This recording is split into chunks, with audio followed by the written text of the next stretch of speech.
ಇರುತ್ತೆ. ನಾನು ನಿಮಗೆ ಒಂದು ಚಟುವಟಿಕೆ ಕೊಡ್ತೀನಿ. ನಿಮ್ಮ ಜ್ಞಾನದಲ್ಲಿ ಅದೆಷ್ಟು ಮರಗಳ ಹೆಸರುಗಳಿದೆ ಅಂತ ಹೇಳಿ. ಈಗ ನಿಮಗೆ 5 ನಿಮಿಷ ಟೈಮ್ ಕೊಡ್ತೀನಿ. ಈ 5 ನಿಮಿಷದಲ್ಲಿ ನಿಮಗೆ ತಿಳಿದಿರುವಂತಹ ಮರಗಳ ಹೆಸರುಗಳನ್ನ ಪಟ್ಟಿ ಮಾಡಿ. ಬರೀ ಸ್ಟಾರ್ಟ್ ಮಾಡಿ. ಈಗ ಬೋರ್ಡ್ ಮೇಲೆ ಇಬ್ಬರು ವಿದ್ಯಾರ್ಥಿಗಳು ಬಂದು ಮರಗಳ ಹೆಸರುಗಳನ್ನ ಪಟ್ಟಿ ಮಾಡಬೇಕು. 5 ನಿಮಿಷದಲ್ಲಿ ಎಷ್ಟು ಹೆಸರುಗಳನ್ನ ಪಟ್ಟಿ ಮಾಡ್ತೀರಿ ಅನ್ನೋದನ್ನ ನಾವೀಗ ಗಮನಿಸೋಣ. ಇಬ್ಬರು ವಿದ್ಯಾರ್ಥಿಗಳು ಬಂದ್ರಮ್ಮ.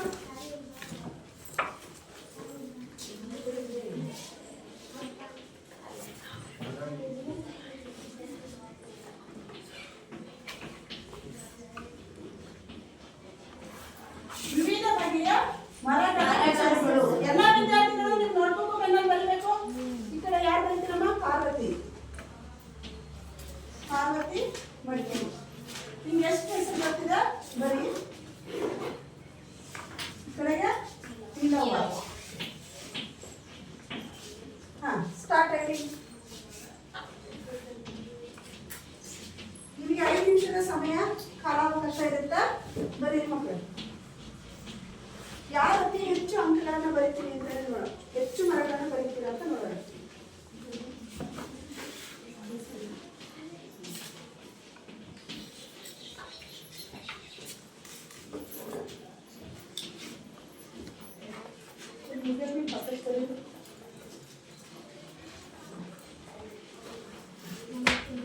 ನಂಬರ್ ಸಾಕು ಬರೀರಿ.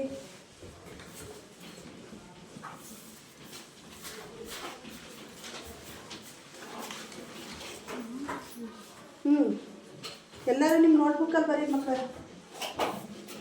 ಯಾರು ಅತಿ ಹೆಚ್ಚು ಮರಗಳ ಹೆಸರು ಬರೀತೀರಾ ನೋಡ್ತೀನಿ.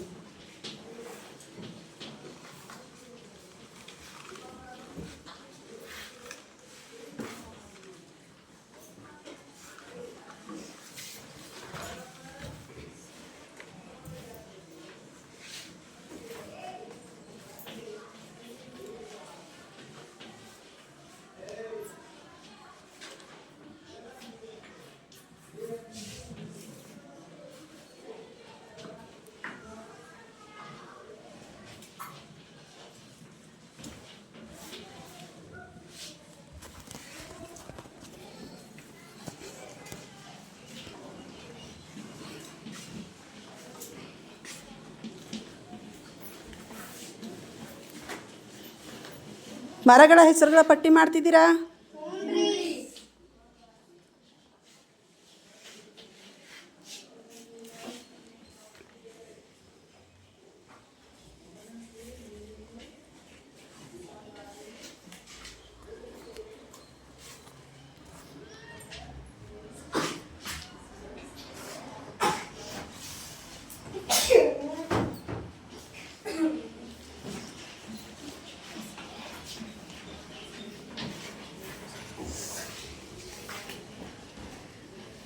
ನೋಡ್ರಿ, ಮರಗಳ ಹೆಸರು ಬರೆಯುವಾಗ ಕೆಲವೊಂದು ಕಡೆ ಸ್ವಲ್ಪ ಕಾಗುಣಿತಾಕ್ಷರ ತಪ್ಪಾಗ್ತಾ ಇದೆ, ಸರಿಪಡಿಸ್ಕೊಳ್ರಿ. ಬೇವಿನ ಮರ,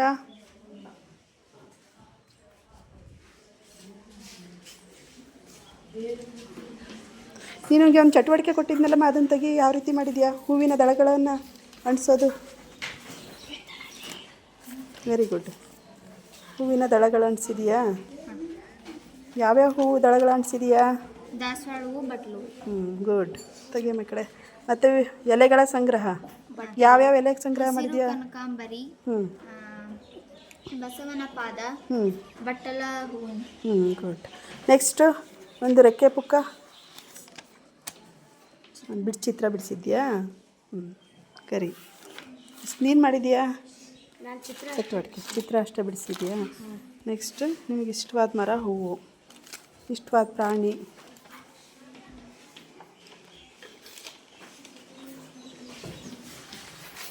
ಲಾಸ್ಟ್ 1 ನಿಮಿಷ ಬರ್ದಾಗೋಕ್ಕೂ ಕೈ ಎತ್ಬಿಡಿ. ಯಾರ್ದಾಗುತ್ತೋ ಅವ್ರು ಫಸ್ಟ್.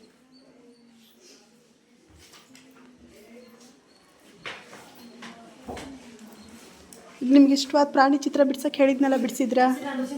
ತೋರ್ಸಪ್ಪ. Yes, very good.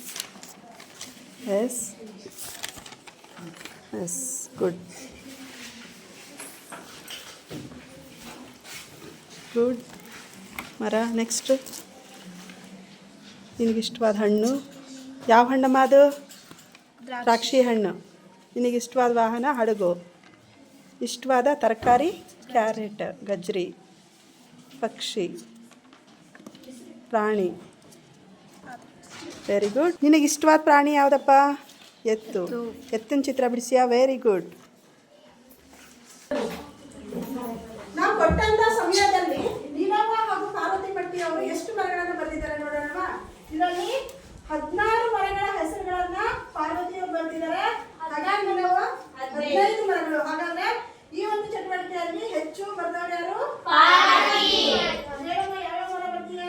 ಆಲದ ಮರ, ಬೇವಿನ ಮರ, ಎಕ್ಕೆ ಮರ, ನಂದಿ ಮರ, ಕರಿಬೇವಿನ ಮರ, ಬೇಟಿ ಮರ, ಜಕ್ಕೆ ಮರ, ತೇಗಿನ ಮರ, ಮಾವಿನ ಮರ, ಪೇರಳೆ ಮರ, ಹಲಸಿನ ಮರ, ಜಾಡಿ ಮರ, ದಾಳಿಂಬೆ ಮರ, ಹಲಸಿನ ಮರ, ನಾಗಮೂಸಿಗೆ ಮರ, ತೆಂಗಿನ ಮರ.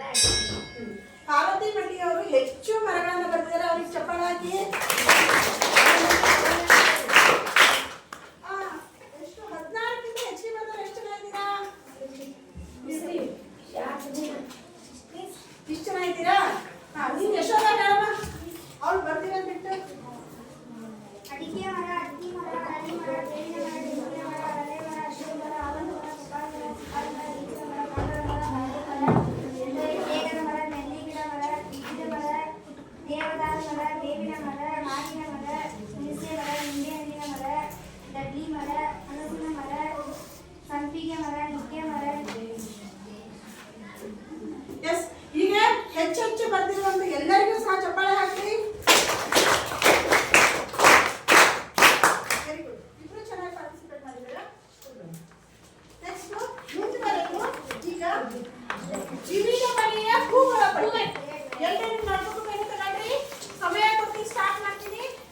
ವಿವಿಧ ಬಗೆಯ ಹೂವಿರುವಂತಹ ವಿವಿಧ ಬಗೆಯ ಹೂಗಳ ಪಟ್ಟಿ ಮಾಡಬೇಕು.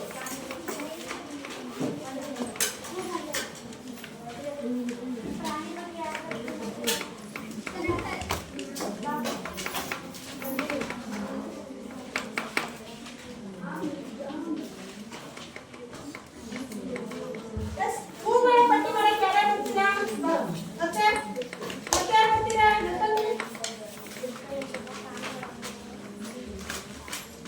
ಬನ್ನಿ ಇನ್ನೊಬ್ರು. ಹೂಗಳ ಪಟ್ಟಿ ಇನ್ನೊಬ್ರು. ಕಾವ್ಯಾಂಜಲಿ ಮತ್ತೆ ಬೇಗ.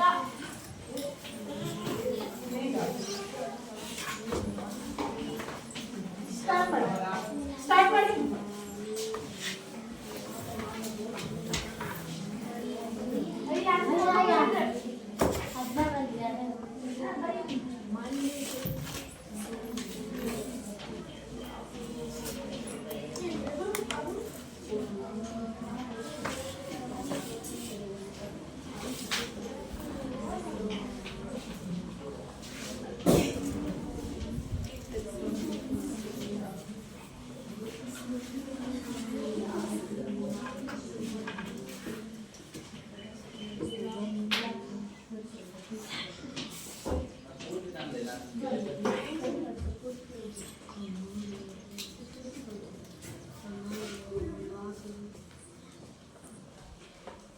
ಎಲ್ಲರೂ ನಿಮ್ಗೆ ಕೊಟ್ಟಂತ ಸಮಯದಲ್ಲಿ ಬರೀರಿ.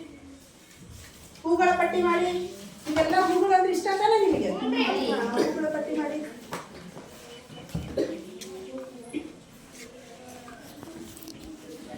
ಹೂಗಳ ಪಟ್ಟಿ ಮಾಡಿ. ಹಾಗೆ ನಿನ್ನೆ ದಿನ ಗೃಹ ಚಟುವಟಿಕೆ ಒಂದು ಕೊಟ್ಟಿದ್ನಲ್ಲ, ಚಿತ್ರ ಬಿಡ್ಸೋಕ್ಕೆ. ಯಾರ್ಯಾರು ಬಿಡಿಸಿರಿ? ಎಲ್ಲರೂ ಬಿಡಿಸಿದ್ದೀರಾ? ತಂದಿರೋರು ತೋರಿಸ್ರಿ. ಹಾಂ, ಬರೀಯಪ್ಪ. ಓಕೆ, ಇನ್ನು ಬಿಡಿಸಿಯ. ಹಾಗೆ ದಳಗಳ ಸಂಗ್ರಹ. ಹಾಂ, ಗುಡ್ ಗುಡ್. ಸರ್, ಹೂವಿನ ದಳಗಳ ಸಂಗ್ರಹ. Yes, very good. ಯಾವ್ಯಾವ್ದು ಮಾಡಿಯಮ್ಮ ಇವು? ಹೇಳು. ಬಿಳಿ ಬಟ್ಟಲು, ನೀಲಿ ಬಟ್ಟಲು, ಆಬಾಲಿ ಹೂವು, ದಾಸವಾಳ, ಸೇವಂತಿ. Very good. ಇದು ಡೇರೆ ಎಲೆ, ಮಲ್ಲಿಗೆ ಎಲೆ, ಸೂಜಿ ಮಲ್ಲಿಗೆ ಎಲೆ, ಆಬಾಲಿ ಎಲೆ. Very good. ಇವು ಎಲೆಗಳ ಸಂಗ್ರಹ. ನೆಕ್ಸ್ಟ್ ಗರಿ ಗರಿ. ಹಾಂ, ಚಿತ್ರ ನಿನಗಿಷ್ಟವಾದ ಹಂಗೆ ಇಷ್ಟವಾದಂತಹ ಮರ. ನೆಕ್ಸ್ಟ್ ಹೂವು, ದಾಸವಾಳ. ದಾಸವಾಳ. ನೆಕ್ಸ್ಟ್ ನಿನಗಿಷ್ಟವಾದ ಹಣ್ಣು, ತರಕಾರಿ, ನವಿಲು, pineapple, car. Very good. Next ನೀನು ತೆಗಿಯಮ್ಮ. ಮಾವಿನ ಮರ ಬಿಡಿಸಿಯಾ?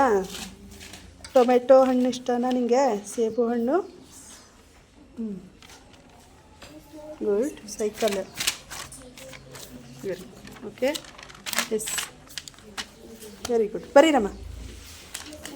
ಹೂಗಳ ಹೆಸರು ಬರೀರಿ. ಹಾಂ, ನಿನಗೆ ಗರಿಗಳು ಪಡಿ. ಯಾವ್ದ್ಯಾವ್ದ್ರದ್ದು ಕಲೆಕ್ಟ್ ಮಾಡಿಯಾ? ಪಾರಿವಾಳ ಪುಚ್ಚ, ಕೋಳಿ ಪುಚ್ಚ ಕಲೆಕ್ಟ್ ಮಾಡಿಯಾ? Very good. ಬರೀ ಹೂಗಳ ಪಟ್ಟಿ ಮಾಡಿರಿ. ನೀನು ಯಾವ್ದ್ರ ಪುಚ್ಚ ಕಲೆಕ್ಟ್ ಮಾಡಿಯಾ? ಪಾರಿವಾಳದ ಪುಚ್ಚನ. ಬಿದ್ದಿತ್ತ ಮತ್ತು ಕಿತ್ಕೊಂಬಂದ್ಯಾ? ಬಿದ್ದಿತ್ತಾ? ಹಂಗೆ ಕೀಳಬಾರ್ದು.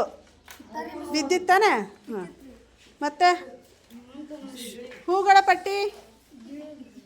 ಪಟ್ಟಿ ಬರೀರಿ. Yes, good.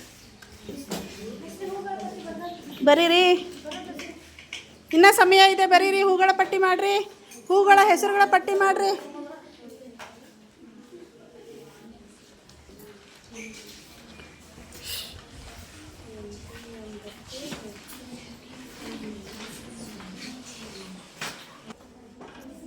ಓಕೆ, ನಿಮಗೆ ಕೊಟ್ಟಂಥ ಸಮಯ ಮುಗೀತು. ಎಲ್ಲ ಸ್ಟಾಪ್ ರೆಡಿ. ನೋಡೋಣ ಯಾರು ಅತಿ ಹೆಚ್ಚು ಹೂಗಳ ಹೆಸರುಗಳನ್ನ ಬರ್ದಿದ್ದೀರಾ ಅಂತ ಹೇಳಿ. ಕಾವ್ಯಾಂಜಲಿ ಅವರು 22 ಹೂಗಳು ಹಾಗೂ ಮೇಘ 18 ಹೂಗಳು. ಓಕೆ, ಈ ಒಂದು ಹೂಗಳ ಪಟ್ಟಿಯಲ್ಲಿ ಯಾರು ಹೆಚ್ಚು ಬರ್ತಿದ್ದಾರೆ? ಕಾವ್ಯಾಂಜಲಿ. ಕೇಳಿ ಕ್ಲಾಸ್ ಹಾಕ್ರಿ.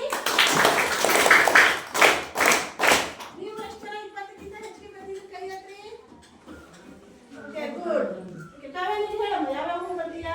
ಕಮಲ, ಆಬಾಲಿ ಹೂವು, ಸೂರ್ಯಕಾಂತಿ, ಡೇರೆ ಹೂವು, ತುಳಸಿ ಹೂವು, ಸುಗಂಧರಾಜ, ಬಿಳಿ ದಾಸವಾಳ, ಗುಲಾಬಿ ದಾಸವಾಳ, ಕತ್ತಲು ಹೂವು, ನಂದಿ ಹೂವು, ಮಲ್ಲಿಗೆ ಹೂವು, ದಾಸವಾಳ, ಸಂಪಿಗೆ, ಮುಳ್ಳಿ ಮಲ್ಲಿಗೆ, ಬಿಸು ಮಲ್ಲಿಗೆ, ಗುಲಾಬಿ, ಬಸವನ ಹೂವು, ಅಡಿಕೆ ಹೂವು, ಕನಕಾಂಬರಿ, ಬಿಳಿ ಗುಲಾಬಿ, ನೀರು ಗುಲಾಬಿ, ಐಸಿ ಹೂವು.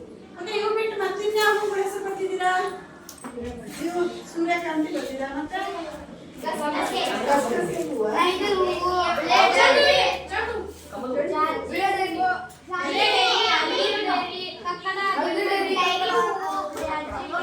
ಈ ರೀತಿಯಾಗಿ ನೀವು ಹಲವಾರು ಬಗೆಯ ಹೂಗಳನ್ನ ನೋಡಿರ್ತೀರಾ. ವೆರಿ ಗುಡ್ ಮಕ್ಕಳೇ. ಹೆಚ್ಚೆಚ್ಚು ಹೂಗಳ ಮಾಹಿತಿಯನ್ನು ತಿಳ್ಕೊಂಡಿದ್ದೀರಾ. ಇನ್ನ ವಿವಿಧ ಬಗೆಯ ಪ್ರಾಣಿಗಳ ಕುರಿತಾಗಿ ನಾವು ಹೆಸರುಗಳನ್ನ ಪಟ್ಟಿ ಮಾಡೋಣ. ಈಗ ಯಾರ್ಯಾರು ಬರ್ತೀರಾ? ಪ್ರಾಣಿಗಳ ಹೆಸರು ಬರೆಯಕ್ಕೆ ಶಾರದಾ ಮತ್ತು ವೀರೇಶ್ ಬರ್ತೀವಿ.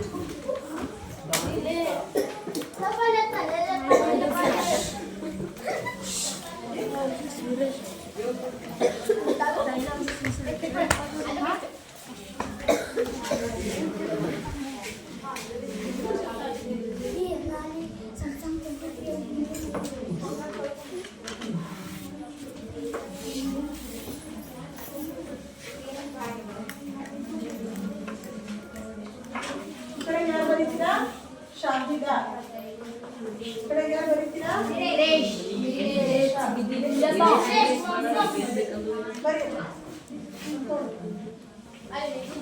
ನಿಮ್ಗೂ ಅಷ್ಟೇ, ನಿಮ್ಗೂ ಸಮಯ ಶುರುವಾಯಿತು. ಪಟ್ಟಿ ಮಾಡಿ. ಎಲ್ಲ ನೋಟ್ಬುಕ್ ತಂದುಕೊಂಡು ಅದರಲ್ಲಿ ವಿವಿಧ ಬಗೆಯ ನಿಮ್ಮ ನಿತ್ಯ ಜೀವನದಲ್ಲಿ ನಿಮಗೆ ಪರಿಚಿತವಿರುವ ಹಾಗೂ ನೀವು ಪುಸ್ತಕದ ಸಹಾಯದಿಂದ ತಿಳ್ಕೊಂಡಿರುವಂತಹ, ಇತರೆ ಮಾಧ್ಯಮಗಳ ಸಹಾಯದಿಂದ ತಿಳ್ಕೊಂಡಿರುವಂತಹ ಎಲ್ಲ ಪ್ರಾಣಿಗಳ ಹೆಸರುಗಳನ್ನು ಪಟ್ಟಿ ಮಾಡಿ. ಎಲ್ಲರೂ ಬರೀಬೇಕು. ಎಲ್ಲರೂ ನಿಮ್ಮ ನೋಟ್ಬುಕ್ಗಳಲ್ಲಿ ನೀವು ಬರೀಬೇಕು. ಯಾರು ಅತಿ ಹೆಚ್ಚು ಬರೀತೀರ ನೋಡಿ.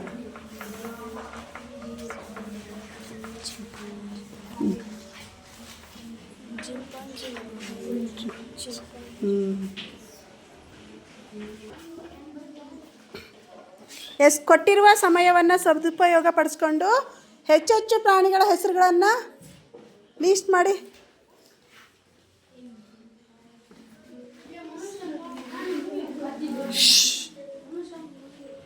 ಮನುಷ್ಯನೂ ಒಂದು ಪ್ರಾಣಿನೇ.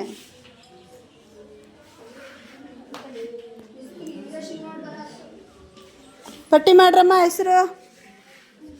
ಯಾರು ಅತಿ ಹೆಚ್ಚು ಹೆಸರುಗಳನ್ನು ಪಟ್ಟಿ ಮಾಡ್ತೀರಾ ನೋಡೋಣ.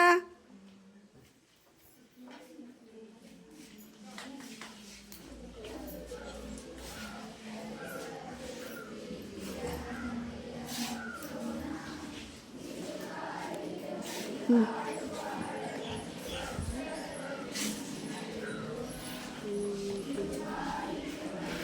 ಓವರ್. ನಿಲ್ಸಿ ಎಲ್ಲ. ಓಕೆ, ನಾನು ಈಗ ನಿಮ್ಗೆ ವಿವಿಧ ಬಗೆಯ ಪ್ರಾಣಿಗಳ ಹೆಸರುಗಳನ್ನ ಪಟ್ಟಿ ಮಾಡಕ್ ಹೇಳಿದ್ದೆ. ಈ ಒಂದು ಚಟುವಟಿಕೆಯಲ್ಲಿ ಅತಿ ಹೆಚ್ಚು ಪ್ರಾಣಿಗಳ ಹೆಸರುಗಳನ್ನ ಯಾರು ಬಂದಿದ್ದಾರೆ?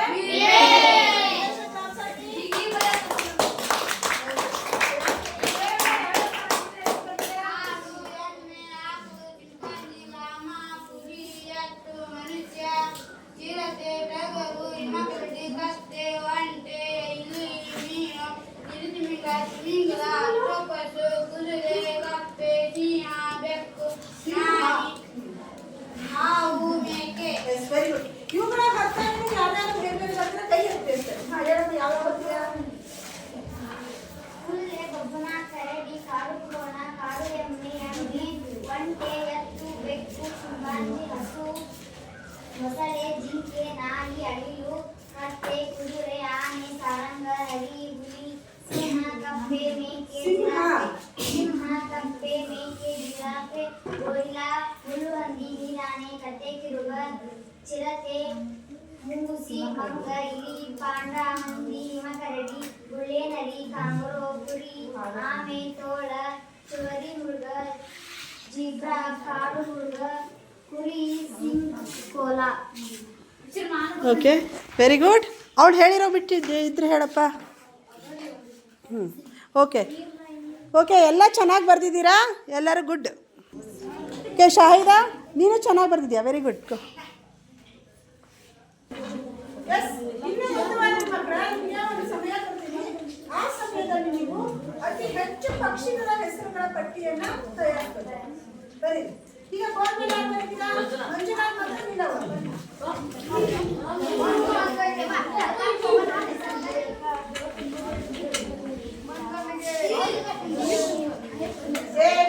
ನೀವು ಪಟ್ಟಿ ಮಾಡಿ.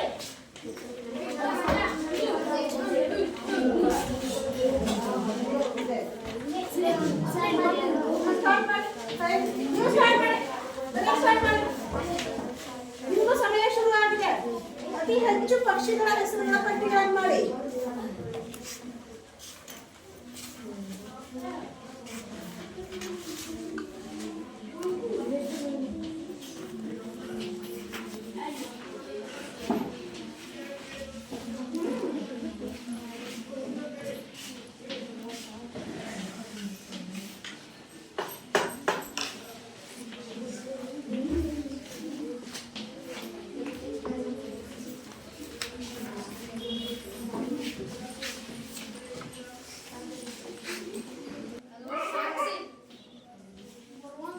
ಕೆ ಲೀಸ್ಟ್ ಮಾಡಿ ನಿಮ್ಮ ಪುಸ್ತಕದಲ್ಲಿ ಬರೀರಿ. ಬಾಯ್ ಬಿಟ್ಟು ಹೇಳಬೇಡ, ಪುಸ್ತಕದಲ್ಲಿ ಬರೀರಿ. ಯಾರು ಅತಿ ಹೆಚ್ಚು ಪಕ್ಷಿಗಳ ಹೆಸರನ್ನು ಬರೀತೀರಾ ನೋಡೋಣ.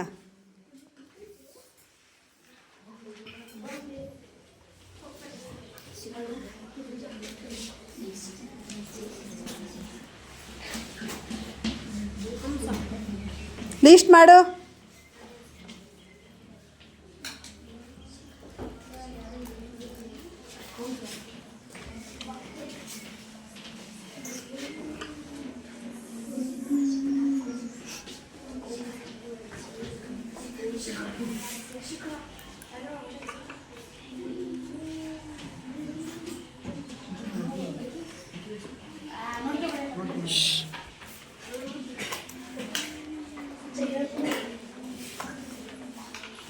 ಬರೀರಿ, ಲೀಸ್ಟ್ ಮಾಡಿ.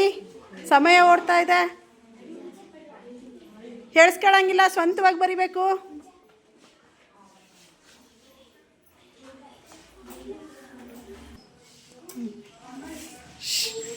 ಆಯ್ತಾ? Last 30 second.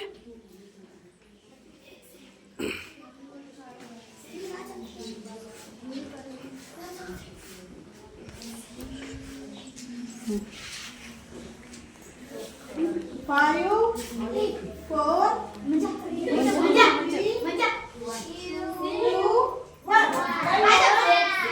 Time over.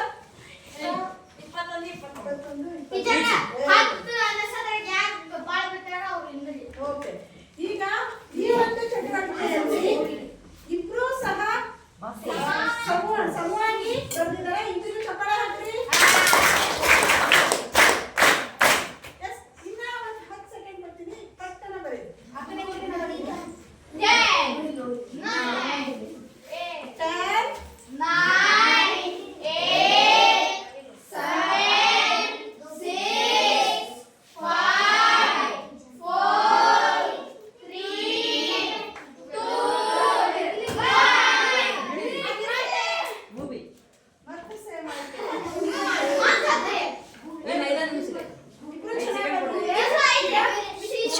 Kingfisher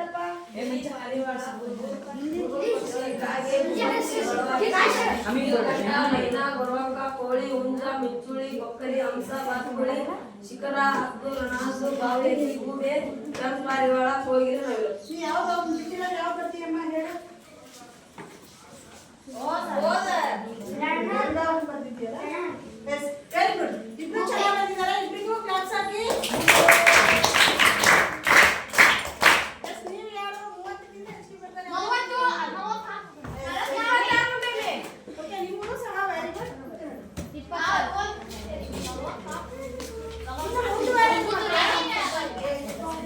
ಇನ್ನು ಮುಂದುವರೆದು ವಿವಿಧ ಬಗೆಯ ತರಕಾರಿಗಳ ಹೆಸರುಗಳನ್ನು ಬರೀಬೇಕು. ಯಾರ್ಯಾರು ಬರ್ತೀರಾ? ಪಾರ್ವತಿ ಬನ್ನಿ.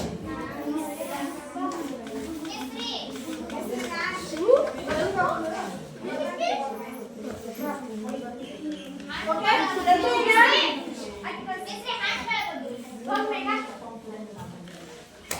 ಎಲ್ಲ ಸ್ಟಾರ್ಟ್. ಟೈಮ್ ಕೊಡ್ತೀನಿ. ಬೇಗ ಬುಕ್ ಪೆನ್ ತಗೊಳ್ರಿ. ಬೋರ್ಡ್ ತಗೊಳ್ರಿ. ನಿಮ್ಮ ಹೆಸರು? ಮೇಘ.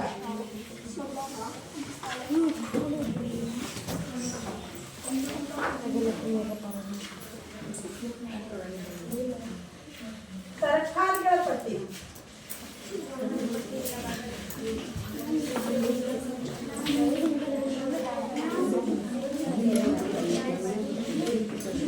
Parvati.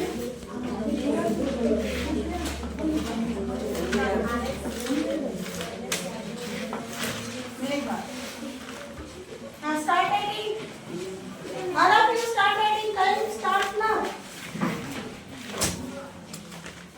Time starts now. All of you start writing. ಯಾರು ಅತಿ ಹೆಚ್ಚು ತರಕಾರಿಗಳ ಹೆಸರುಗಳನ್ನ ಪಟ್ಟಿ ಮಾಡ್ತೀರಾ ಅಂತ ಹೇಳಿ ನೋಡೋಣ.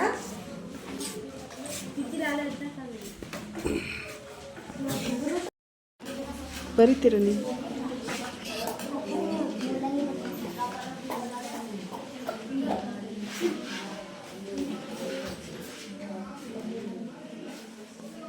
ತರಕಾರಿಗಳ ಪಟ್ಟಿ ಆ ಕಡೆ ಈ ಕಡೆ ನೋಡೋಂಗಿಲ್ಲ, ಸ್ವಂತವಾಗಿ ಬರಿಬೇಕು ನೀವು.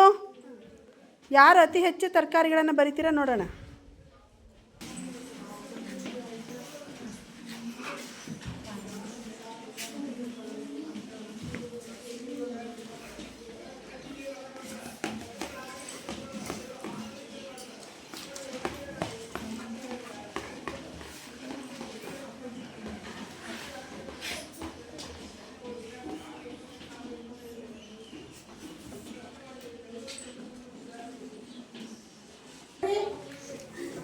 Please, Mary.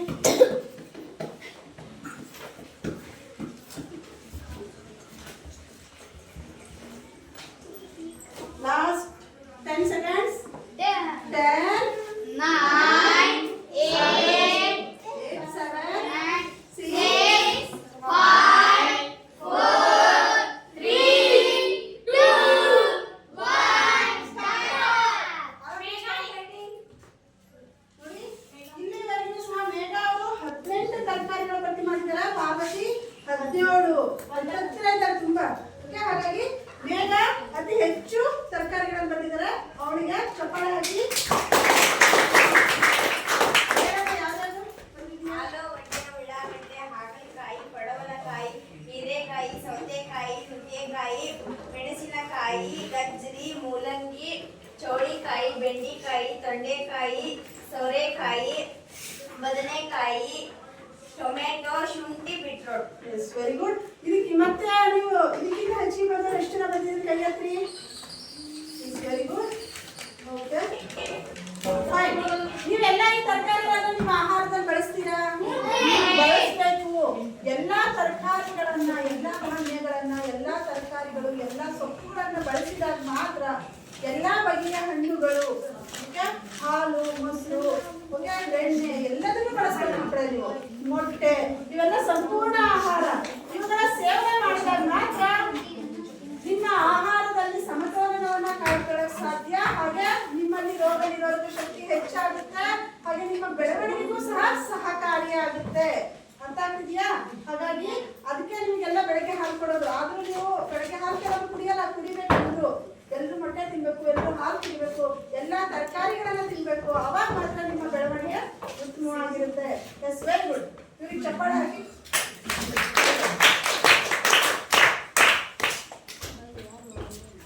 ನೀವು ಎಲ್ಲ ಬರ್ತಿದ್ದೀರಲ್ಲ? ಹಣ್ಣಿನ ವಿಧಗಳು: ಕೊಬ್ಬರಿ ಮಾವು, ಗೋವು ಮಾವು, ಆಪಸ್ ಮಾವು, ಅಡಿಕೆ ಮಾವು, ಕಲ್ಮಿ ಮಾವು, ಇನ್ನು ಹಲವಾರು ತಳಿಗಳಿದ್ದಾವೆ. ಮಾವು ಬೇಸಿಗೆಯಲ್ಲಿ ದೊರೆಯುವ ಹಣ್ಣು. ಇದು ರುಚಿಯಾದ ಮತ್ತು ಆರೋಗ್ಯಕರವಾದ ಹಣ್ಣು. ಮಾವಿನ ಹಣ್ಣಿನ ಬಣ್ಣ ಹಳದಿ. ಮಾವಿನ ಹಣ್ಣಿನಲ್ಲಿ ಜೀವಸತ್ವಗಳು. ಇದನ್ನು ಹಣ್ಣುಗಳ ರಾಜ ಎಂದು ಕರೆಯುತ್ತಾರೆ. ಮಾವಿನಕಾಯಿ ಸೇವನೆ ಕಾಲರಾ, ಅಂಶತೆ ಇತ್ಯಾದಿ ರೋಗಕ್ಕೆ ರಾಮಬಾಣವಾಗಿದೆ. ಇದರ ಸೇವನೆಯಿಂದ ತೂಕ ಹೆಚ್ಚಳ ಜೊತೆಗೆ ನಿಶಕ್ತಿ ದೂರವಾಗುತ್ತದೆ. ಇದು ನನ್ನ ಮಾವಿನ ಹಣ್ಣಿನ ಬಗ್ಗೆ ವಿವರಣೆ. ಧನ್ಯವಾದಗಳು. ಇಲ್ಲಿಯವರೆಗೂ ಸೌಮ್ಯ ಗುಂಜಾಳ ಅವರು ಮಾವಿನ ಹಣ್ಣಿನ ಪ್ರಾಮುಖ್ಯತೆ ಅಂದ್ರೆ ಮಾವಿನ ಹಣ್ಣು ಆಮಶಂಕೆ, ಕಾಲರ ಹಾಗೂ ತೂಕ ಹೆಚ್ಚಳ ಮಾಡ್ಕೊಳ್ಳೋಕ್ಕೂ ಸಹ ಇದು ಸಹಾಯಕ ಆಗುತ್ತೆ ಅಂತ ಹೇಳಿ ತಿಳಿಸ್ಕೊಟ್ಟಿದ್ದಾರೆ. ಇವರಿಗೂ ಸಹ ಧನ್ಯವಾದಗಳು. ಪಾರ್ವತಿ ಭಟ್ಟಿಯವರು ನೇರಳೆ ಹಣ್ಣಿನ ದಾಳಿಂಬೆ ಹಣ್ಣಿನ ಕುರಿತಾಗಿ ತಿಳಿಸ್ಕೊಡ್ತಾರೆ.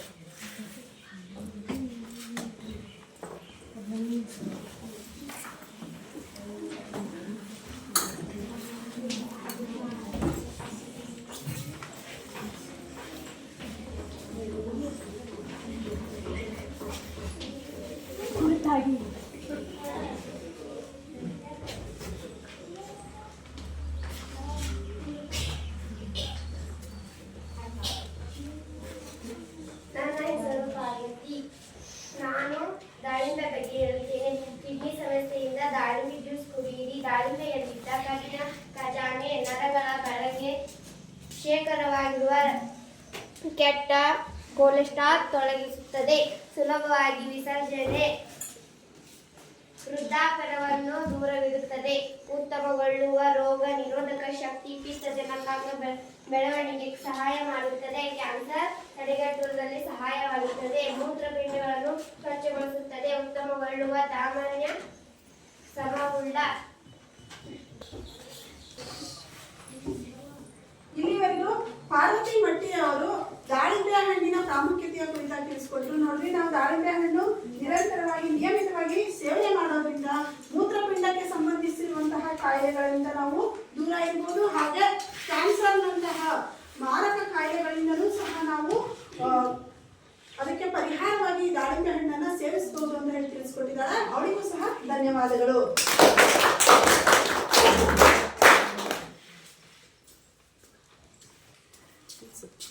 ಇಲ್ಲಿವರೆಗೂ ವಿದ್ಯಾರ್ಥಿಗಳೇ ನೀವು ದಿನನಿತ್ಯದ ಆಹಾರ ಪದ್ಧತಿಯಲ್ಲಿ ಹಣ್ಣುಗಳ ಪಾತ್ರದ ಕುರಿತಾಗಿ ಚಟುವಟಿಕಾಧಾರಿತ ಮಾಹಿತಿಯನ್ನ ತಿಳ್ಕೊಂಡ್ರಿ. ಇನ್ನು ಮುಂದುವರೆದು ದಿನನಿತ್ಯದ ಆಹಾರ ಪದ್ಧತಿಗಳಲ್ಲಿ ತರಕಾರಿಗಳ ಪಾತ್ರ, ವಿವಿಧ ಬಗೆಯ ತರಕಾರಿಗಳನ್ನೆಲ್ಲ ನೀವು ಸೇವನೆ ಮಾಡ್ತಿರ್ತಾರೆ.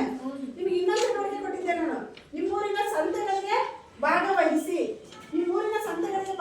ಏನ್ ಮಾಡಬೇಕು, ಅಲ್ಲಿರುವಂತಹ ತರಕಾರಿಗಳ ಪಟ್ಟಿ ಹಾಗೂ ದರವನ್ನ ಸಂಗ್ರಹಿಸಿ ಅಂತ ಹೇಳಿ. ಓಕೆ, ಈಗ ಅಲ್ಲಿ ವಿವಿಧ ಬಗೆಯ ತರಕಾರಿಗಳನ್ನೆಲ್ಲ ನೋಡಿದ್ರ, ಆ ತರಕಾರಿಗಳ ಮಹತ್ವವನ್ನ ಈಗ ನಮ್ಮ ವಿದ್ಯಾರ್ಥಿನಿಯರು ಹಾಗೂ ವಿದ್ಯಾರ್ಥಿಗಳು ತಿಳಿಸ್ಕೊಡ್ತಾರೆ. ಆತ್ಮೀಯ ವಿದ್ಯಾರ್ಥಿಗಳೇ, ನಾನು ಈಗಾಗಲೇ ನಿಮಗೆ ಹಿಂದಿನ ತರಗತಿಯಲ್ಲಿ ಆಹಾರ ಪದ್ಧತಿಗಳಲ್ಲಿ ದಿನನಿತ್ಯ ನಾವು ಆಹಾರವನ್ನು ಸೇವನೆ ಮಾಡ್ತಿದ್ದಾನೆ. ಈ ಆಹಾರ ಸೇವನೆ ಮಾಡುವಾಗ ನಾವು ಯಾವ ಯಾವ ಅಂಶಗಳನ್ನ ನೆನಪಿಟ್ಕೋಬೇಕು, ಅದರಲ್ಲಿ ಹಣ್ಣುಗಳು, ತರಕಾರಿಗಳು, ಧಾನ್ಯಗಳ ಪಾತ್ರದ ಕುರಿತಾಗಿ ನಾನು ನಿಮಗೆ ಸ್ವಲ್ಪ ಮಟ್ಟಿಗೆ ತಿಳಿಸ್ಕೊಟ್ಟಿದ್ದೆ. ನಿಮಗೂ ಸಹ ಒಂದು ಚಟುವಟಿಕೆಗಳನ್ನ ಕೊಟ್ಟಿದ್ದೆ. ನಾನು ಪ್ರತಿಯೊಬ್ಬರಿಗೂ ಸಹ ಕೆಲವೊಂದು ತರಕಾರಿಗಳನ್ನ ಕೊಟ್ಟಿದ್ದೆ. ತರಕಾರಿಗಳ ಕುರಿತಾಗಿ ಮಾಹಿತಿಯನ್ನ ಸಂಗ್ರಹಿಸಿ ಎಂದು, ಹಾಗೂ ಕೆಲವು ವಿದ್ಯಾರ್ಥಿಗಳಿಗೆ ಹಣ್ಣುಗಳ ಕುರಿತಾಗಿ ಮಾಹಿತಿಯನ್ನು ಸಂಗ್ರಹಿಸಲು ನಿಮಗೆ ಚಟುವಟಿಕೆಯನ್ನು ಕೊಟ್ಟಿದ್ದೆ. ಅದರ ಪ್ರಕಾರವಾಗಿ ಈಗ ಮೊದಲನೇದಾಗಿ ಕಾವ್ಯಾಂಜಲಿ ಅವರು ಡ್ರ್ಯಾಗನ್ ಫ್ರೂಟಿನ ಬಗ್ಗೆ ನಿಮಗೆ ಮಾಹಿತಿಯನ್ನ ತಿಳಿಸ್ಕೊಡ್ತಾಳೆ. ವಿದ್ಯಾರ್ಥಿಯ ಹೆಸರು ಯಾರು? ಕಾವ್ಯಾಂಜಲಿ.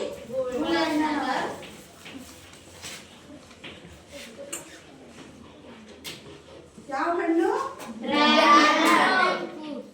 ಡ್ರ್ಯಾಗನ್ ಫ್ರೂಟ್ ಬಗ್ಗೆ ನಿಮಗೆ ಮಾಹಿತಿಯನ್ನ ತಿಳಿಸ್ಕೊಡ್ತಾಳೆ. ಡ್ರ್ಯಾಗನ್ ಫ್ರೂಟ್ ಹೆಚ್ಚಾಗಿ ಅಷ್ಟೊಂದು ಎಲ್ಲಿ ಕಂಡು ಬರುವುದಿಲ್ಲ. ದೊಡ್ಡ ದೊಡ್ಡ ಮಾಲುಗಳು ಹಾಗೂ ದೊಡ್ಡ ದೊಡ್ಡ ನಗರಗಳಲ್ಲಿ ಕಂಡು ಬರುತ್ತದೆ. ದುಬೈ ದುಬಾರಿ ಇದ್ರೂ ಈ ಹಣ್ಣಿನಲ್ಲಿ ಔಷಧಿ ಗುಣ ಅಷ್ಟಿಷ್ಟಲ್ಲ. ಈ ಹಣ್ಣು ಮೆಕ್ಸಿಕೋ ಮತ್ತು ಮಧ್ಯ ಅಮೆರಿಕಾ ಸೇರಿದ ಉಷ್ಣವಲಯದ ಹಣ್ಣಾಗಿದೆ. ಆದರೆ ಇತ್ತೀಚಿನ ದಿನಗಳಲ್ಲಿ ಇದನ್ನು ಪ್ರಪಂಚದಾದ್ಯಂತ ಎಲ್ಲೆಡೆ ಬೆಳೆಯುತ್ತಿದ್ದಾರೆ. ಇದರಲ್ಲಿ ಇರುವ ಪೋಷಕಾಂಶಗಳು ನ್ಯೂಟ್ರಿಷನ್ ವ್ಯಾಲ್ಯೂ ನೋಡುವುದಾದರೆ calcium, protein, carbohydrate, fibre, vitamin C, iron. ಇನ್ನು ಈ ಹಣ್ಣು ಸೇವನೆ ಮಾಡುವುದರಿಂದ ನಮ್ಮ ಆರೋಗ್ಯ ಎಷ್ಟೆಲ್ಲ ಪ್ರಯೋಜನವಿದೆ.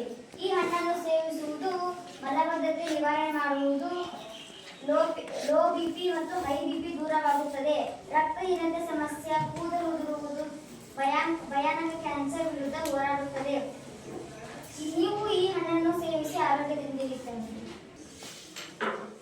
ವಿದ್ಯಾರ್ಥಿಗಳೇ, ಇಲ್ಲಿವರೆಗೂ ಸಹ ಕಾವ್ಯಾಂಜಲಿ ಅವರು ಡ್ರ್ಯಾಗನ್ ಫ್ರೂಟಿನ ಒಂದು ಮಹತ್ವ, ಈ ಡ್ರ್ಯಾಗನ್ ಫ್ರೂಟ್ ಅನ್ನ ನಾವು ನಿಯಮಿತವಾಗಿ ಸೇವಿಸೋದ್ರಿಂದ ರಕ್ತದೊತ್ತಡ ಅಂತ ಅಂದ್ರೆ ನಾವು ಅದರಲ್ಲಿ ಅಧಿಕ ರಕ್ತದೊತ್ತಡ ಮತ್ತೆ ಕಡಿಮೆ ರಕ್ತದೊತ್ತಡ, ಲೋ ಬಿಪಿ, ಹೈ ಬಿಪಿ ಅಂತ ಹೇಳಿ 2 ವಿಧವಾದ ಸಮಸ್ಯೆಗಳಿಂದ ಬಳಲುವಂತ ಜನರನ್ನು ನೋಡಿರ್ತೀವಿ. ಅದರ ಒಂದು ಸಮಸ್ಯೆ ನಿವಾರಣೆಗೆ ಡ್ರ್ಯಾಗನ್ ಫ್ರೂಟ್ ತುಂಬಾನೇ ಉಪಯೋಗಕಾರಿ ಅಂತ ಹೇಳಿ ತಿಳಿಸ್ಕೊಟ್ಲು. ಅವಳಿಗೆ ನಾವು ಧನ್ಯವಾದಗಳನ್ನ ತಿಳಿಸೋಣ. ಮುಂದೆ ಅನಿತಾ ಅಕ್ಕಿ ಅವರು ಬಾಳೆಹಣ್ಣಿನ ಮಹತ್ವದ ಕುರಿತಾಗಿ ತಿಳಿಸ್ಕೊಡ್ತಾರೆ.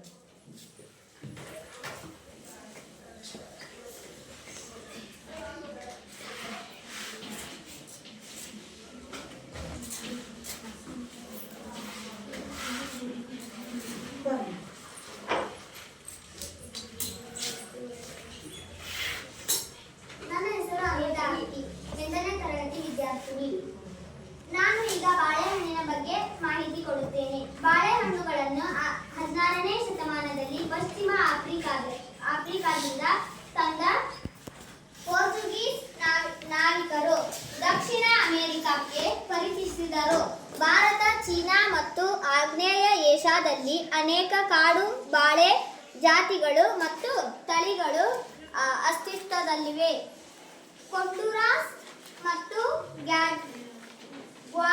ಗ್ವಾಟಮಾಲಾದಂತಹ ರಾಜ್ಯಗಳಿಗೆ ಬನಾನಾ ರಿಪಬ್ಲಿಕ್ ಎಂಬ ಪದವನ್ನು ಹುಟ್ಟುಹಾಕಿದ ಅವರ ರಾಜಕೀಯ ತಂತ್ರಗಳು ರಾಜಕೀಯದ ಮೇಲೆ ಪ್ರಭಾವ ಬೀರಲು ಸ್ಥಳೀಯ ಗಣ್ಯರು ಮತ್ತು ಅವರ ಪ್ರತಿಸ್ಪರ್ಧಿಗಳೊಂದಿಗೆ ಕೆಲಸ ಮಾಡುವುದು ಅಥವಾ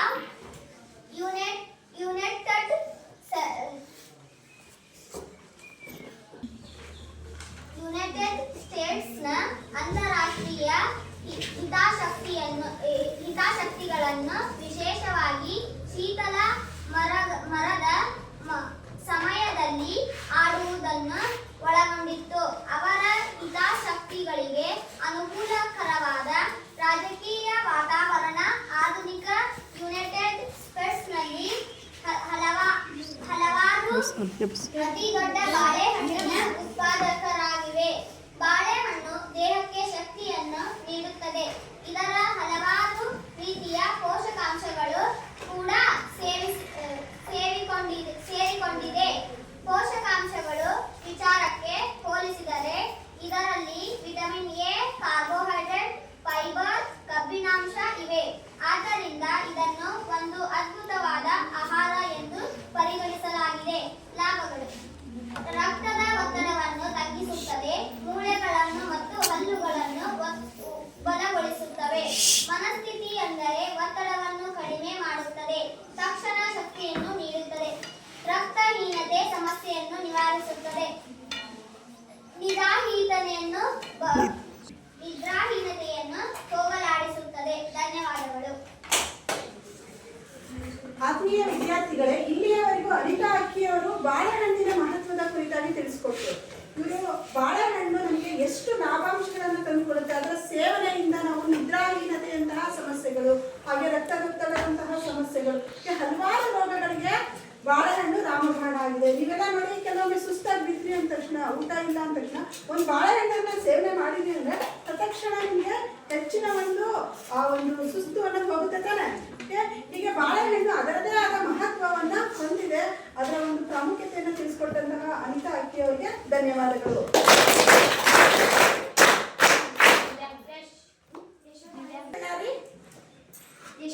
ಯಶೋಧ ಹಳೆಮಣಿ ಯಾರಮ್ಮ? ಕಿವಿ ಹಣ್ಣು. ಮುಂದಿನ ತಯಾರಿ ಯಶೋಧ ಹಳೆಮಣಿಯವರು ಕಿವಿ ಹಣ್ಣಿನ ಕುರಿತಾಗಿ ತಿಳಿಸ್ಕೊಡ್ತಾರೆ. ಯಶೋಧ ಹಳೆಮಣಿ.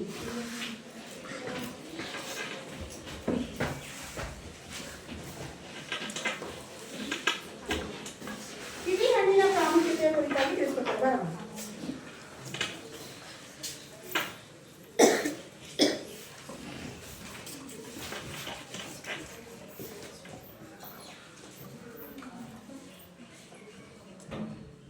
ಹಣ್ಣುಗಳಲ್ಲಿ ಅತಿ ಹೆಚ್ಚು ಪೋಷಕಾಂಶ ಹೊಂದಿರುವ ಹಣ್ಣು ಕಿವಿ ಹಣ್ಣು. ಈ ಹಣ್ಣನ್ನು 28 ಹಣ್ಣುಗಳು ಹೋಲಿಸಿದರೆ ಇದು ಅತಿ ಹೆಚ್ಚು ಪೋಷಕಾಂಶ ಹೊಂದಿರುವುದು.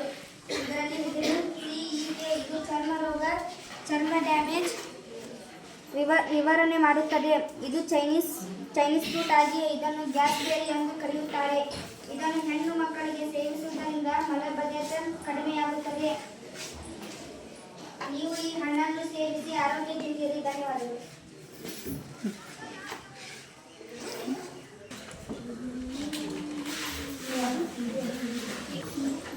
ವಿದ್ಯಾರ್ಥಿಗಳೇ, ಇಲ್ಲಿಯವರೆಗೂ ಸಹ ಯಶೋಧ ಅವರು ಕಿವಿ ಹಣ್ಣಿನ ಪ್ರಾಮುಖ್ಯತೆಯ ಕುರಿತಾಗಿ ತಿಳಿಸ್ಕೊಟ್ರು.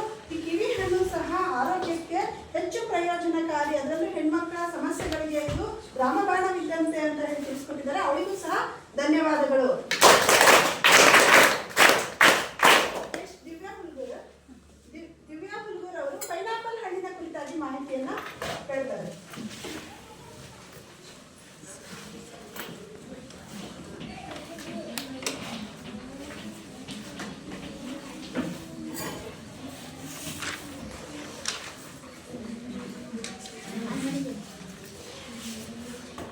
ಕನ್ನಡದಲ್ಲಿ ಏನಂತ ಕರೀತಾರೆ ಪೈನಾಪಲ್ಗೆ?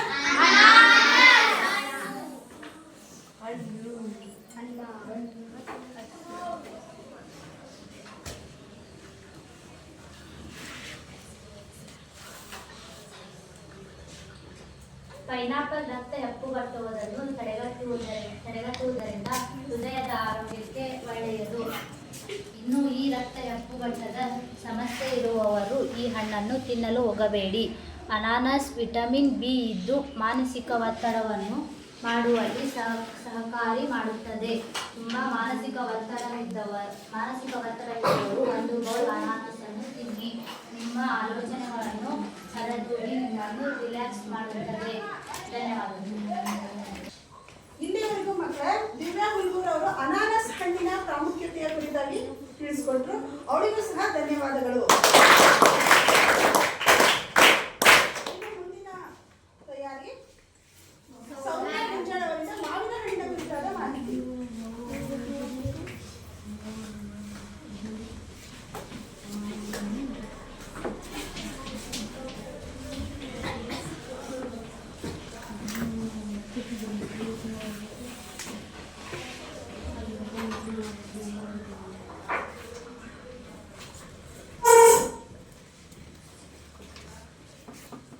ನನ್ನ ಹೆಸರು ಸೌಮ್ಯ ಗುಂಜಾಳ್. ತರಗತಿ 8ನೇ ತರಗತಿ. ಊರು ವಡ್ನಿಕೊಪ್ಪ. ವಿಷಯ ಮಾವಿನ ಹಣ್ಣಿನ ಬಗ್ಗೆ.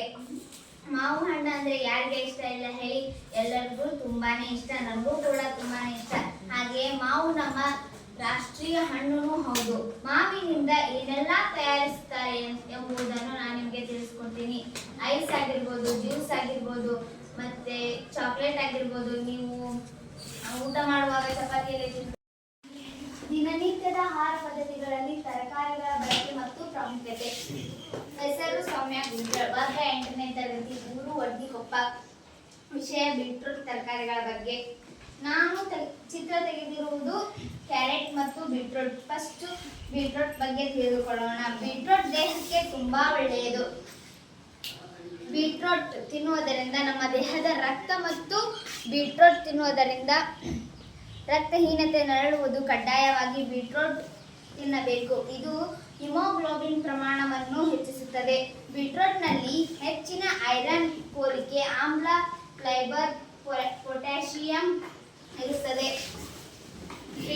ಬೀಟ್ರೂಟ್ನಲ್ಲಿ ಅಧಿಕ ಕಾರ್ಬೋಹೈಡ್ರೇಟ್ ಮಟ್ಟವಿರಬಹುದು ಹಾಗೂ ತರಕಾರಿಗಳಲ್ಲಿ ಅತಿ ಹೆಚ್ಚು ಸಕ್ಕರೆ ಅಂಶವಿದೆ. ಆದರೆ ಬೀಟ್ರೂಟ್ನಲ್ಲಿ ಹಲವಾರು ಪೋಷಕಾಂಶಗಳು. ಆದ್ದರಿಂದ ನಿಮ್ಮ ಆರೋಗ್ಯ ಆರೋಗ್ಯಕ್ಕೆ ತುಂಬ ಒಳ್ಳೆಯದು. ಬೀಟ್ರೂಟ್ ಜ್ಯೂಸ್ ಕುಡಿಯುವುದರಿಂದ ಕೆಲವು ಗಂಟೆಗಳಲ್ಲಿ ರಕ್ತದ ಕಮ್ಮಿಯಾಗುತ್ತದೆ. 1 ಲೋಟ ಬೀಟ್ರೂಟ್ ಜ್ಯೂಸನ್ನು 4 ರಿಂದ 5 ಅಂಶಗಳಷ್ಟು ಸಂಕುಚನ ರಕ್ತದೊಡನೆ ಕಡಿಮೆಯಾಗುತ್ತದೆ ಎಂದು ಒಂದು ವರದಿ ಹೇಳಿದೆ. ಇನ್ನು ಅದರಲ್ಲಿ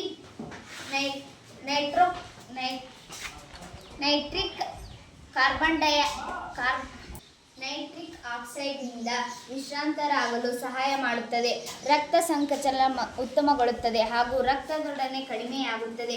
ಬೀಟ್ರೂಟ್ಗಳಲ್ಲಿ ಪ್ರತಿರೋಧಕ ಉತ್ತೇಜನ, ವಿಟಮಿನ್ ಸಿ ಅಂಶ, ನಾರಿ ಅಂಶ ಹೆಚ್ಚದೆ ಜಗತ್ತೆ ಮ್ಯಾಗ್ನೀಸ್ ಇದ್ದು ಇದರಿಂದ ನಿಮ್ಮ ಮೂಳೆಗಳಿಗೆ, ಯಕೃತ್, ಕಿಡ್ನಿಗಳು ಹಾಗೂ ಪ್ಯಾಂಕ್ರೀಸ್ ಒಳ್ಳೆಯದು. ಅಲ್ಲದೆ ವಿಟಮಿನ್ ಬಿ ಫೋಲೇಟ್ ಅಂಶದಿಂದ ಜನ್ಮ ದೋಷಗಳು ಅಪಾಯ ಕಡಿಮೆಯಾಗುತ್ತದೆ. ಇಲ್ಲಿ ಮಟ್ಟ ಬೀಟ್ರೂಟ್ ಬಗ್ಗೆ ಹೇಳಿದ್ದೇನ್ರಿ. ನಮ್ಮ ಶಾಲೆಯಲ್ಲಿ ಬಿಸಿ ಊಟದಲ್ಲೂ ಬೀಟ್ರೂಟ್ ಪೀಸ್ಗಳನ್ನು ಹಾಕ್ತಾರೆ. ಆದ ಕಾರಣ ಯಾರು ಅದನ್ನ ಎತ್ತಿಡಬೇಡಿ, ಎಲ್ಲರೂ ಅದನ್ನ ತಿಂದು ನಿಮ್ಮ ಆಹಾರವನ್ನು ಬೆಳೆಸಿಕೊಳ್ಳಿ. ನಿಮ್ಮ ಆಹಾರವನ್ನು ನಿಮ್ಮ ಆರೋಗ್ಯವನ್ನು ಚೆನ್ನಾಗಿಟ್ಟಲಿ. ಧನ್ಯವಾದಗಳು. ನನ್ನ ಹೆಸರು ಕಾವ್ಯಾಂಜಲಿ ಬ್ರಣ್ಣವರ್. ನಾನು ಸಸ್ಯಗಳಲ್ಲಿ ಬಹು ಬಳಕೆ ತರಕಾರಿ ಎಂದರೆ ಮೂಲಂಗಿ. ಮೂಲಂಗಿ ಕೇವಲ ರುಚಿ ಒಂದೇ ಅಲ್ಲ, ಮೂಲಂಗಿ ರೋಗ ನಿರೋಧಕ ಶಕ್ತಿ ಇದೆ. ಇದರಲ್ಲಿ ವಿಟಮಿನ್ ಎ, ಬಿ, ಸಿ ಅಂಶಗಳು ಸಮೃದ್ಧವಾಗಿದ್ದು ಪಿಷ್ಟ, ಮಿಡಸು, ಖನಿಜಾಂಶ, ನಾರಿನಾಂಶ, ರಂಜಕ, ಸೋಡಿಯಂ, ಪೊಟ್ಯಾಷಿಯಂ, ಎಸಿ, ಜೀವಸತ್ವ, ಸುಣ್ಣ, ಕಬ್ಬಿಣ, ಥಯಾಮಿನ್ ಅಂಶ, ಪೋಷಕಾಂಶಗಳು ಸಮೃದ್ಧವಾಗಿವೆ. ಮೂಲಂಗಿ ತಾಜಾ ತರಕಾರಿಯಾಗಿರೋದ್ರಿಂದ ಇದನ್ನು ಹಸಿಯಾಗಿ ತಿನ್ನಬಹುದು. ಇದನ್ನು ಹಸಿಯಾಗಿ ತಿನ್ನುವುದರಿಂದ ನಮ್ಮ ದೇಹಕ್ಕೆ ತುಂಬಾ ಉಪಯೋಗ. ಇದು ಭಯಾನಕ ಕ್ಯಾನ್ಸರ್ ವಿರುದ್ಧ ನಮ್ಮ ದೇಹ ಹೋರಾಡಲು ಸಹಕಾರಿಯಾಗಿದೆ. ರಕ್ತ ಒತ್ತಡ ನಿಯಂತ್ರಿಸಲು ಸಹಾಯ ಮಾಡುತ್ತದೆ. ಮೂತ್ರಕೋಶ, ಮೂತ್ರಪಿಂಡ ಶುಚಿಗೊಳಿಸಲು ಸಹಾಯ ಮಾಡುತ್ತದೆ. ಮೂಲಂಗಿ ಸೇವಿಸುವುದರಿಂದ ಉರಿ ಮೂತ್ರ ಹಾಗೂ ಮುಂತಾದ ಮೂತ್ರ ಸಂಬಂಧಿತ ಸಮಸ್ಯೆಗಳನ್ನು ನಿವಾರಣೆ ಮಾಡುತ್ತದೆ. ಮೂಲಂಗಿ ನಮ್ಮ ನೆನಪಿನ ಶಕ್ತಿಯನ್ನು ಹೆಚ್ಚಿಸುತ್ತದೆ ಹಾಗೂ ನರಗಳ ಶಕ್ತಿಯನ್ನು ತುಂಬಾ ಹೆಚ್ಚು ಮಾಡುತ್ತದೆ. ಇದನ್ನು ದಿನನಿತ್ಯ ಸೇವಿಸುವುದರಿಂದ ಹೃದಯಾಘಾತ ಸಂಭವ ಕಡಿಮೆಯಾಗುತ್ತದೆ. ಇದಿಷ್ಟು ನನ್ನ ಮೂಲಂಗಿ ವಿವರಣೆ. ನಾವೆಲ್ಲರೂ ಸಹ ನಮ್ಮ ಆಹಾರದಲ್ಲಿ ಮೂಲಂಗಿಯನ್ನು ಸೇವಿಸೋಣ, ಆರೋಗ್ಯದಿಂದ ಬಾಳೋಣ. ನನ್ನ ಹೆಸರು ಅನಿತಾ ಅಕ್ಕಿ. ನಾನು ಕ್ಯಾರೆಟ್ ಬಗ್ಗೆ ವಿವರಣೆ ಕೊಡುತ್ತೇನೆ. ಸ್ಪೇನ್ ದೇಶದಲ್ಲಿ 8ನೇ ಶತಮಾನದಲ್ಲಿ ಈ ಸಸ್ಯವನ್ನು ಪರಿಚಯಿಸಲಾಗಿತ್ತು. 10ನೇ ಶತಮಾನದಲ್ಲಿ ಪಶ್ಚಿಮ ಏಷ್ಯಾ, ಭಾರತ ಮತ್ತು ಯುರೋಪ್ಗಳಲ್ಲಿನ ಗೆಡ್ಡೆಗಳು ನೇರಳೆ ಬಣ್ಣದಲ್ಲಿದ್ದವು ಹುಟ್ಟಿಕೊಂಡಿತ್ತು. ಸುಮಾರು ಇದೇ ಸಮಯದಲ್ಲಿ ಅಫ್ಘಾನಿಸ್ತಾನ್ ಆಧುನಿಕ ಕ್ಯಾರೆಟ್ ಹುಟ್ಟಿಕೊಂಡಿತ್ತು. 11ನೇ ಶತಮಾನದ ಯಹೂದಿ ವಿದ್ವಾಂಸ ಸಹಿಯೋನ್ ಸೇಫ್ ಮತ್ತು 19ನೇ ಶತಮಾನದ ಅರಬ್ ಅಂಡಾಲೋಸಿಯಾ ಕೃಷಿಕ ಬನ್ ಅಲ್ವಾ ಕೆಂಪು ಬಣ್ಣ, ಹಳದಿ ಕ್ಯಾರೆಟ್ಗಳನ್ನು ವರ್ಣಿಸಿದ್ದಾರೆ. ಕ್ಯಾರೆಟ್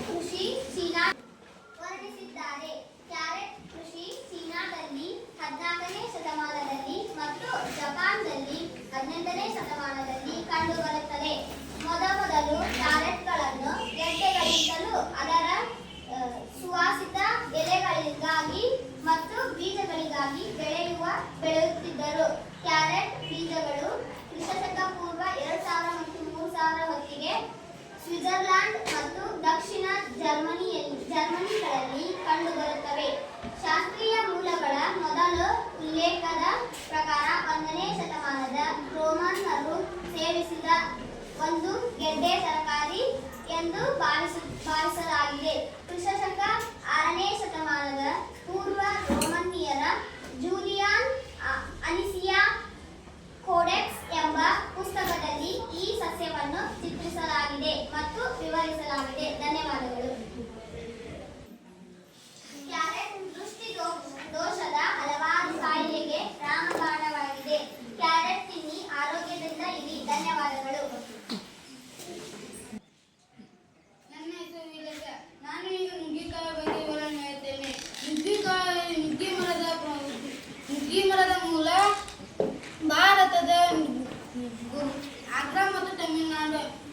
ನುಗ್ಗಿಕಾಯಿ ಮತ್ತು ಸೊಪ್ಪನ್ನು ಬಳಸಿ ರುಚಿಕರವಾದ ಸಾಂಬಾರ್ ಪಲ್ಯ ಇತ್ಯಾದಿ ತಯಾರಿಸಬಹುದು. ನುಗ್ಗಿಕಾಯಿ ಮತ್ತು ಸೊಪ್ಪನ್ನು ಪ್ರಮುಖ ಔಷಧಿಗಳನ್ನು ಬಳಸಲಾಗುತ್ತದೆ. ನುಗ್ಗಿ ಸೊಪ್ಪಿನಿಂದ ಕ್ಯಾನ್ಸರ್ ಕಾಯಿಲೆಯನ್ನು ಕೂಡ ಹೋಗಲಾಡಿಸುತ್ತದೆ. ನುಗ್ಗಿ ಸೊಪ್ಪಿನಲ್ಲಿ ವಿಟಮಿನ್ ಸಿ, ಜಿಂಕ್ ಇತ್ಯಾದಿ ಪೋಷಕಾಂಶಗಳು ಕೂಡಿದೆ. ಲಿವರ್ ಸಮಸ್ಯೆಗಳು ಕೂಡ ಹೋಗಲಾಡಿಸುತ್ತದೆ. ಇದರ ಸಹಾಯದಿಂದ ಕಣ್ಣು ದೃಷ್ಟಿಯು ಕೂಡ ಹೋಗಲಾಡಿಸುತ್ತದೆ. ಈ ನುಗ್ಗೆಕಾಯಿಯನ್ನು ಸಾಂಬಾರಿನಲ್ಲಿ ಬಳಸಿದರೆ ನಾವು ಅದನ್ನು ಚೆಲ್ಲಬಹುದು ಅಥವಾ ಅದನ್ನು ನಾವು ತಿನ್ನಬೇಕು. ಆಗ ಅದರಲ್ಲಿ ಪೋಷಕಾಂಶಗಳು ನಮ್ಮ ದೇಹಕ್ಕೆ ಸೇರುತ್ತದೆ. ಇಷ್ಟೇ ನನ್ನ ಈ ನುಗ್ಗೆಕಾಯಿಯ ಬಗ್ಗೆ ಮುಗಿಸುತ್ತೇನೆ. ಧನ್ಯವಾದಗಳು.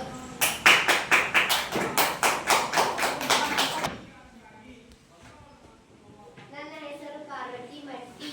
ನಾನು ಹಿರಿಕಾಯಿಯ ಮಾಹಿತಿಯನ್ನು ತಿಳಿಸುತ್ತೇನೆ. ಹಿರಿಕಾಯಿಯು ಶರೀರವನ್ನು ತಂಪಾಗಿಸುವ ಗುಣವಿದೆ. ನಮ್ಮ ಮೈಯಿಂದ ಅಧಿಕ ಅಂಶವನ್ನು ತೆಗೆದುಹಾಕುತ್ತದೆ. ಹೊಟ್ಟೆಯನ್ನು ಶುದ್ಧ ಮಾಡುತ್ತದೆ. ಹಿರಿಕಾಯಲ್ಲಿ ನಮಗೆ ಬೇಕಾಗುವ ವಿಟಮಿನ್ ಎ, ವಿಟಮಿನ್ ಸಿ ಇರುತ್ತದೆ. ಹಿರಿಕಾಯಿ ರಕ್ತವನ್ನು ಶುದ್ಧಿ ಮಾಡುತ್ತದೆ. ಧನ್ಯವಾದಗಳು. ಹಿರಿಕಾಯಿಯನ್ನು ನಮ್ಮ ಆಹಾರದಲ್ಲಿ ಬಳಸೋಣ. ಧನ್ಯವಾದಗಳು.